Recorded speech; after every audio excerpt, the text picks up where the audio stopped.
Salam jumpa adik-adik pelajar SMP, khususnya adik-adik yang sekarang kelas 7, yang sebentar lagi naik kelas 8 dan akan mengikuti AKM. AKM adalah asesmen kompetensi minimum.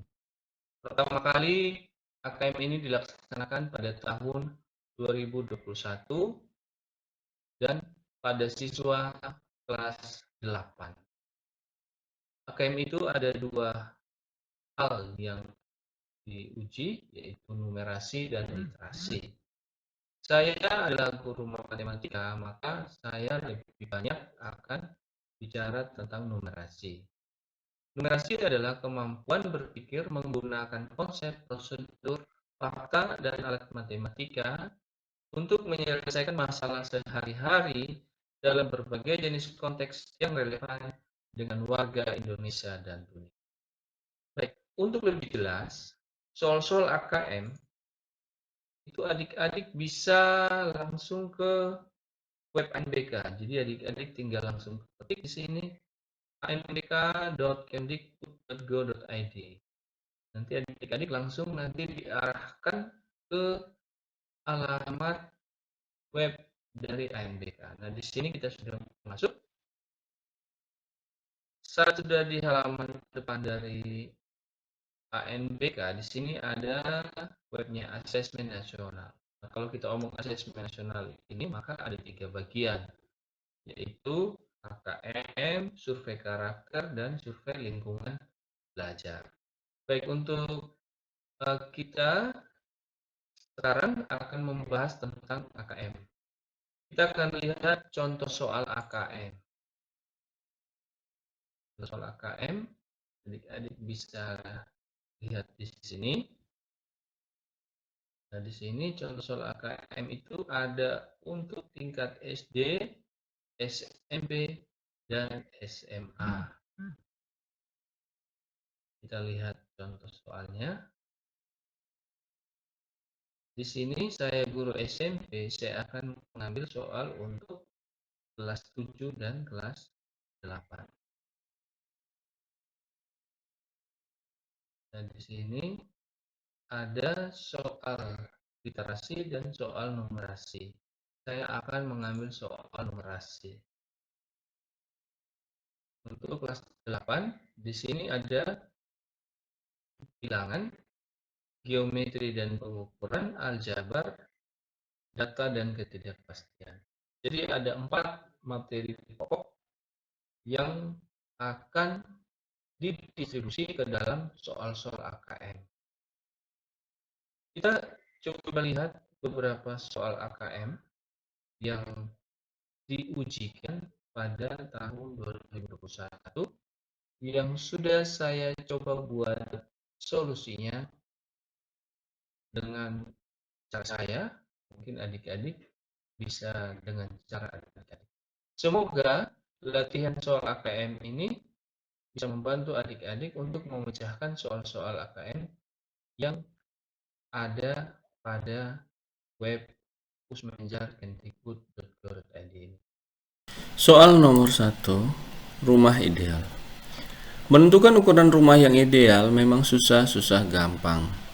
Pada dasarnya, ukuran sebuah rumah harus disesuaikan dengan jumlah orang yang akan tinggal di dalamnya. Berdasarkan berbagai pertimbangan tertentu seperti ruang gerak, furnitur, dan lain sebagainya, maka ukuran minimal masing-masing ruangan yang ideal bagi keluarga tersebut adalah sebagai berikut. Ruangan ukuran panjang dalam meter, lebar dalam meter. Kamar tidur utama panjang 4 meter, lebar 3 meter. Kamar tidur anak panjang 3 meter, lebar 3 meter. Kamar tidur tamu panjang 3 meter, lebar 3 meter. Kamar tidur asisten rumah tangga panjang 3 meter, lebar 2 meter. Ruang tamu panjang 5 meter, lebar 3 meter. Ruang makan panjang 3 meter, lebar 3 meter. Dapur panjang 3 meter, lebar 3 meter. Garasi mobil panjang 5 meter, lebar 3 meter. Kamar mandi panjang 2,5 meter, lebar 1,5 meter. Gudang panjang 3 meter, lebar 2 meter. Meski tidak harus sama persis karena berkaitan dengan kondisi lahan yang dimiliki, contoh di atas setidaknya bisa menjadi gambaran bagi Anda saat merencanakan atau memutuskan untuk membangun rumah dengan ukuran ideal yang bisa dihuni oleh 2 hingga 5 orang. Pak Ali berencana akan membangun sebuah rumah yang akan dihuni bersama dengan istri dan 1 anaknya. Kriteria rumah yang ingin dibangun Pak Ali adalah sebagai berikut. 1. Pak Ali tidak memiliki asisten rumah tangga sehingga tidak membuat kamar asisten rumah tangga. 2. Pak Ali tidak membuat kamar khusus tamu. 3. Pak Ali ingin membuat 2 buah kamar mandi. Luas tanah minimal yang diperlukan Pak Ali jika ingin rumah yang dibangunnya termasuk kriteria ideal adalah A. 97,5 meter persegi, B. 93,75 meter persegi, C. 82,5 meter persegi, D. 78,75 meter persegi. Baik, kita hitung luasan dari ukuran ruangan untuk rumah ideal. Baik, untuk kamar tidur utama luasannya kurang lebih 12 meter persegi. Di sini panjang 4, lebar 3, 4 kali 3 12 meter persegi.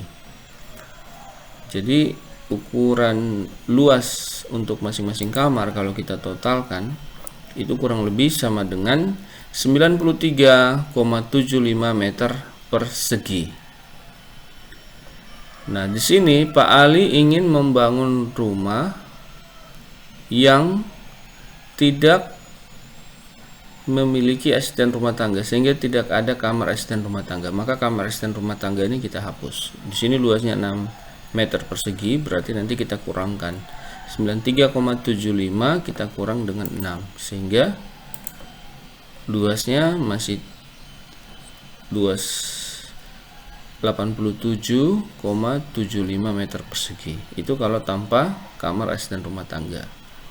Pak Ali tidak membuat kamar khusus tamu, berarti kamar tamunya kita hapus juga. Dikurang lagi 9 meter persegi, jadi luasnya 78,75 meter persegi. Yang ketiga, Pak Ali membuat 2 buah kamar mandi, berarti kita tambahkan lagi 1 kamar mandi yang luasnya 3,75 meter persegi, sehingga luas tanah minimal Pak Ali yaitu 82,5 meter persegi.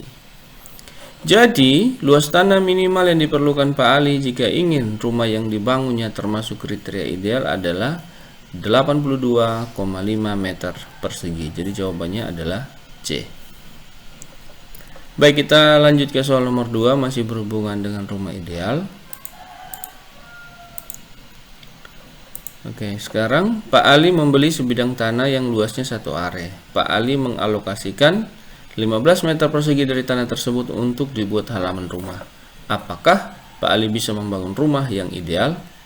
Baik, kita lihat di sini jawabannya A, ya, karena cukup membutuhkan lahan 82,5 meter persegi.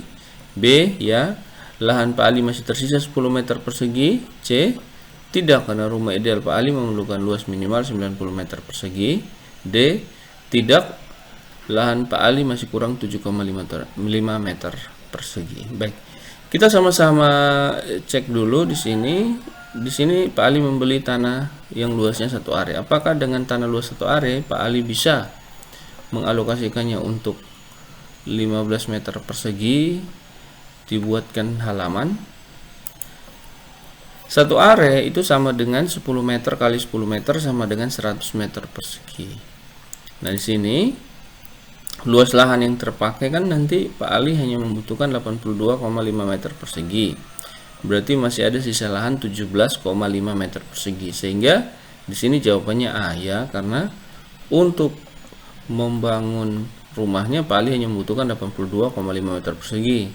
Sehingga kalau 15 meter persegi tanah itu untuk dibuat halaman rumah bisa tercukupi. Baik, jawabannya adalah A. Kita ke soal nomor 3. Perhatikan dana rumah berikut. di sini ada Dena yang panjang lebarnya 6 meter, panjangnya 10 meter. Ada kamar tidur anak, kamar tidur utama, ruang makan, ruang tamu, taman depan, kamar mandi, dapur, dan garasi. Salah satu contoh ruangan yang termasuk kategori ideal adalah A. Kamar tidur utama dan kamar tidur anak, B. Ruang makan dan dapur, C. Kamar mandi dan kamar tidur anak, D. Garasi dan dapur.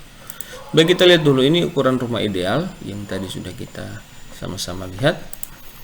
Ini adalah ukuran rumah pada Dena. Nah, di sini ada kamar tidur utama, panjangnya 3 meter, lebarnya 3 meter, ini 3 meter, ini 4 meter, ini 3 meter. Jadi total panjangnya 10 meter.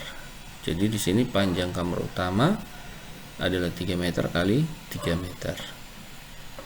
Kamar tidur anak ukurannya 3 meter kali 3 meter. Ruang tamu di sini, ruang tamunya panjang 4 meter, lebar 2 meter. 4 meter, 2 meter. Ruang makan panjang 4 meter, lebar 3 meter. Dapur ini panjangnya 3 meter, lebarnya 1,5 meter. Kemudian garasi mobil panjang 3 meter, lebar 3 meter. Kamar mandi panjang 3 meter, lebar 1,5 meter. Baik, kita lihat sekarang.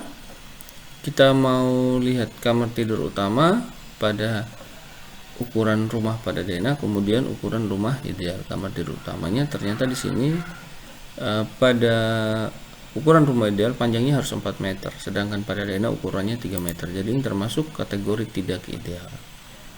Kemudian kamar tidur anak. Kamar tidur anak ya ideal karena sesuai dengan ukuran rumah ideal. Ruang tamu kita lihat tidak ideal karena idealnya itu panjang 5 meter. Kalau di sini panjangnya hanya 4 meter. Ruang makan, ya ruang makan termasuk kategori ideal karena idealnya itu panjang 3 meter. Di sini panjangnya 4 meter.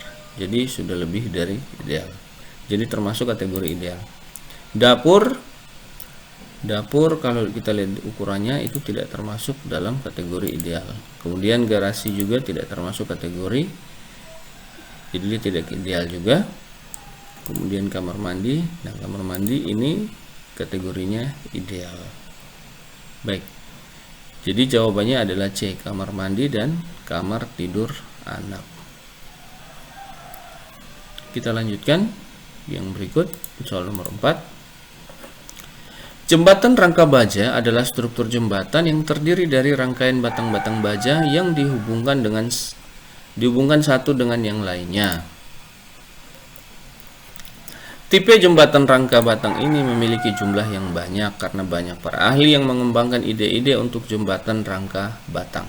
Di antaranya sebagai berikut, ada tipe Pratt. Jembatan ini memiliki elemen diagonal yang mengarah ke bawah dan bertemu pada titik tengah batang jembatan bagian bawah. Yang kedua, tipe Howe.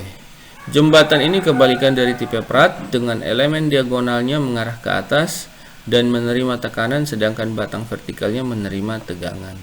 Yang ketiga, tipe Warren. Jembatan rangka batang tipe Warren ini tidak memiliki batang vertikal pada bentuk rangkanya yang membentuk segitiga sama kaki atau segitiga sama sisi. Sebagian batang diagonalnya mengalami gaya tekan atau compression dan sebagian lainnya mengalami gaya tegangan atau tension. Jadi ini contoh untuk jembatan tipe A, tipe Pratt. Jadi di sini diagonalnya mengarah ke bawah. Sedangkan ini tipe Howe, diagonalnya mengarah ke atas. Nah, kalau pada tipe Warren ini dia membentuk segitiga sama kaki atau segitiga sama sisi. Dia tidak memiliki batang vertikal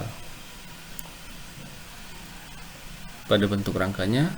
Jadi rangkanya membentuk segitiga sama kaki atau segitiga sama sisi. Kita lihat masalahnya di sini. Berdasarkan ketiga tipe jembatan rangka baja tersebut, berikan kesimpulan tentang panjang rangka baja yang dibutuhkan untuk satu sisi jembatan sebuah sungai. Asumsi jarak antar dua titik tumpu jembatan pada gambar di atas sama panjang dan tinggi jembatan sama tinggi. Baik. Kira-kira berapa banyak rangka baja yang kita butuhkan untuk membuat jembatan seperti ini, seperti gambar ini, dengan 3 jenis tipe ini? Kira-kira berapa banyak rangka batang baja yang kita butuhkan? Baik, sama-sama kita lihat jawabannya. Panjang rangka baja yang dibutuhkan akan sama untuk semua tipe jembatan. Jadi untuk semua tipe jembatan dibutuhkan rangka baja yang panjangnya sama. Baik, kita lanjutkan ke soal nomor 5. Sebuah jembatan rangka baja dibuat dengan desain tampak seperti gambar berikut.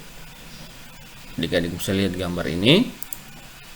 Berdasarkan desain tersebut, tinggi jembatan rangka bajanya adalah, baik, di sini tingginya yang mana nih? Tingginya yang ini. Tingginya kurang lebih sama dengan berapa? 100 meter. Ini terlihat jelas pada gambar. Soal nomor 6.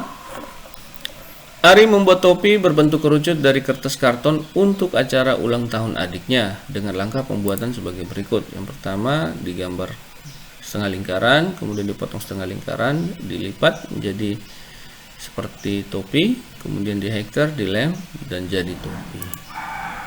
Ari membuat setengah lingkaran dengan jari-jari 21 cm. Luas setengah lingkaran tersebut adalah, baik, kita jawab di sini yang diketahui adalah jari-jarinya 21 cm. Tentunya adik-adik masih ingat rumus luas lingkaran, yaitu PR kuadrat. Nah, di sini hanya setengah lingkaran, berarti kita hanya menghitung luas dari setengah lingkaran, yaitu setengah kali PR kuadrat. R-nya diketahui 21 cm, Pi-nya kita pakai 22/7, sehingga kita dapat setengah kali 22/7 kali 21 kali 21 kali R kuadrat. Kita dapat hasilnya luasnya adalah 11 kali 63, jadi sama dengan 693 cm persegi. Jadi luas tengah lingkaran ini adalah 693 cm persegi. Kita ke soal nomor 7. Ari akan membuat 40 buah topi berbentuk kerucut untuk acara ulang tahun tersebut. Baik, ini mau dibuatkan 40 buah. Berapa lembar kertas karton berukuran 30 cm kali 42 cm yang diperlukan jika panjang jari-jari kertas karton berbentuk setengah lingkaran adalah 21 cm? Baik, di sini pilihannya adalah 20 lembar, 22 lembar, 40 lembar, dan 44 lembar. Kita jawab. Luas tengah lingkaran, luas ini tadi kita dapat 693 cm persegi. Nah, untuk karton, satu karton itu luasnya 1260 cm persegi. Maka untuk 40 topi membutuhkan kurang lebih karton sebanyak 693 dibagi dengan luas karton 1260 dikali dengan banyaknya topi yang mau dibuat dikali dengan 40, kita dapatkan sama dengan 22 karton. Jadi untuk 40 buah topi kita membutuhkan 22 karton. Jadi di sini jawabannya adalah B. Soal nomor 8. Dengan menggunakan kertas karton berukuran 30 cm kali 42 cm, maksimum diameter topi adalah, baik, ini diameter topinya berarti 2 kali jari-jari. Maka diameternya 2 kali 21 karena jari-jarinya 21 cm, maka diameternya 42 cm. Jadi maksimum diameter topi adalah 42 cm. Soal nomor 9. Cara akurat dan mudah untuk menghitung kebutuhan air untuk tubuh kita. Jumlah air yang kita minum per harinya bervariasi, berbeda setiap individu. Nah, ini salah satu cara untuk menghitung kebutuhan air tubuh kita bersumber dari India Times. Langkah 1, ukur berat badan Anda dalam kilogram. Langkah 2, bagilah dengan angka 30. Langkah 3, tambahkan lebih banyak air untuk aktivitas fisik. Jika berolahraga, Anda mungkin kehilangan banyak air melalui keringat. Tambahkan 0,35 liter atau 350 ml setiap setengah jam setelah latihan. Jadi, jika berolahraga selama 1 jam setiap hari, tambahkan 0,7 liter atau 700 ml air ke dalam kebutuhan harian Anda. Baik, kita akan lihat satu soal berikut. Santi ingin mengetahui kebutuhan airnya dalam satu hari. Santi kemudian mengukur berat badannya dan dapat hasil sebagai berikut. Jadi di sini hasilnya beratnya kurang lebih berapa nih? 50, 1, 2, 3, 4. 54 kg.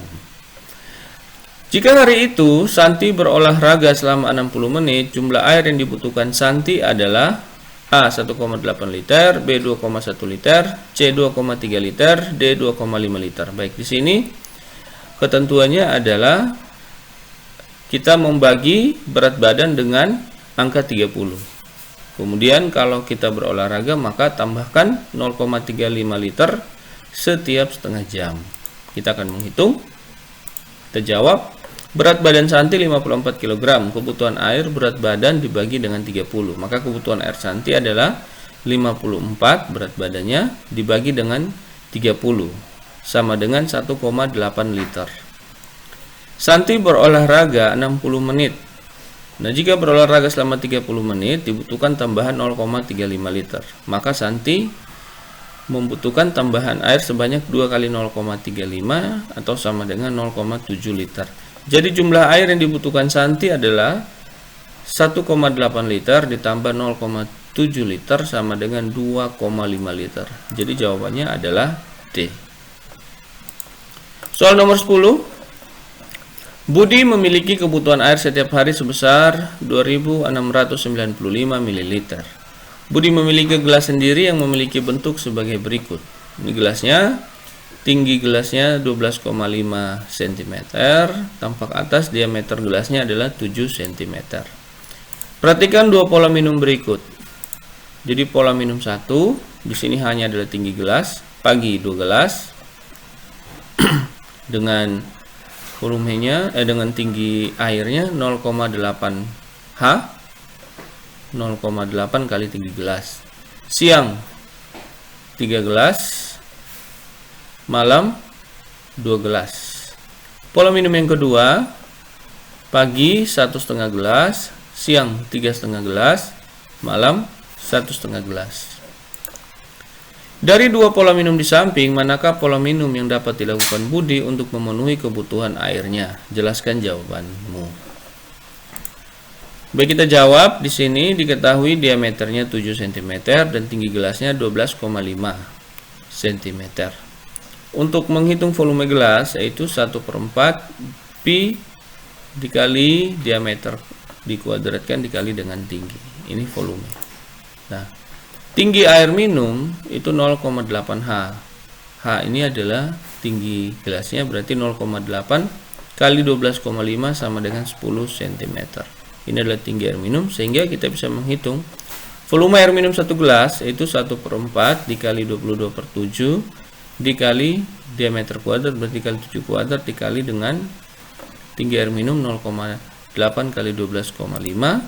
Maka volume air minum 1 gelas itu sama dengan 385 cm kubik atau setara dengan 385 ml. Sehingga kita bisa hitung untuk pola minum 1, pagi 2 gelas, siang 3 gelas, malam 2 gelas, diperoleh 7 gelas, maka volumenya adalah 7 kali 385 cm kubik, sehingga sama dengan 2695 cm kubik, setara dengan 2695 ml. Untuk pola minum 2, kita lihat di sini pagi 1,5 gelas, 1,5 gelas, siang 3,5 gelas, malam 1,5 gelas, diperoleh 6,5 gelas. Sehingga kita menghitungnya volumenya 6,5 kali 385 cm kubik, volumenya 2502,5 cm kubik atau setara dengan 2502,5 ml. Baik. Pola minum 1 dan pola minum 2 kita perhatikan di sini, yang memenuhi kebutuhan air Budi setiap hari adalah pola minum 1, yaitu 2695 cm kubik atau setara dengan 2695 ml. Jadi ini adalah soal AKM, membutuhkan analisa dan analisis dari adik-adik sekalian. Soal nomor 11, selamatkan air kita. Tahukah kamu, mandi dengan bathtub paling tidak menghabiskan 100 sampai 300 liter air. Mandi dengan gayung bisa menghabiskan sekitar 15 liter air, sedangkan dengan shower dapat menghemat air 60% atau hanya 9 liter air.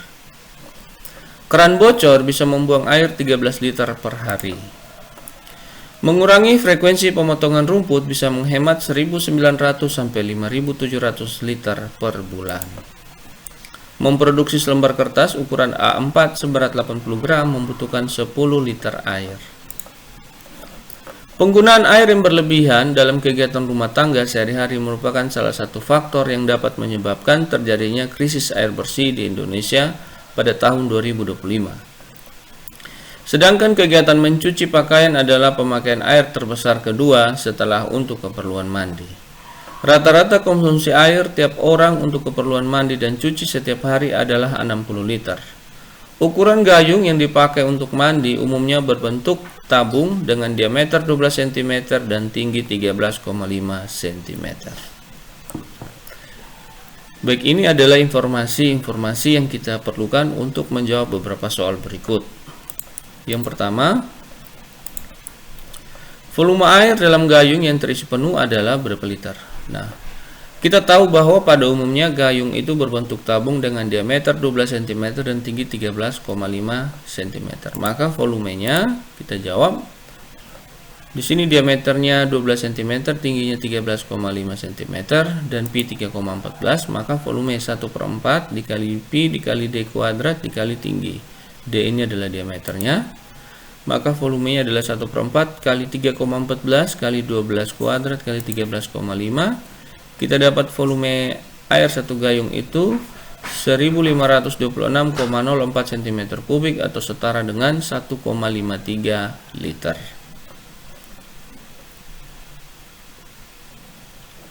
Baik, kita lanjutkan ke soal nomor 12.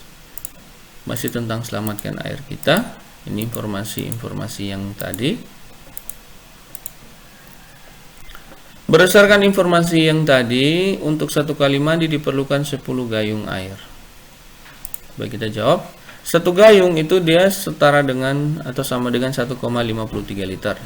Jadi untuk 10 gayung itu sama dengan 10 kali 1,53 liter atau sama dengan 15,3 liter. Oke, jawabannya benar. Tiap 1 jam air yang terbuang karena keran bocor sama dengan volume sebuah gayung berukuran standar. Baik, sebuah gayung berukuran standar itu kurang lebih 1,53 liter. Nah, satu hari itu kalau bocor, keran bocor itu yang terbuang adalah 13 liter. Satu hari 24 jam. Jadi kalau 24 jam dihabiskan 13 liter, maka 1 jam itu sama dengan 13 liter bagi 24 jam sama dengan 0,54 liter. Padahal kalau kita lihat volume satu gayung itu sama dengan 1,53 liter. Sehingga jawabannya adalah salah. Untuk membuat satu rim 500 lembar kertas A4 seberat 80 gram dibutuhkan 500 liter air. Baik, satu lembar kertas 80 gram dibutuhkan 10 liter. Jadi kalau 500 lembar kertas A4 dengan ukuran 80 gram berarti butuh 10 liter kali 500 lembar berarti sama dengan 5000 liter. Sehingga di sini kalau dia hanya butuh 500 liter, jawabannya adalah salah. Yang berikut, banyak air yang dipakai mandi menggunakan bathtub setara dengan banyak air yang dipakai mandi oleh 20 orang dengan menggunakan gayung. Baik, kita lihat kalau satu orang mandi dengan gayung dia menghabiskan kurang lebih 15 liter. Nah, kalau 20 orang pakai gayung berarti 15 liter kali 20 kurang lebih 300 liter. Ya, setara ya.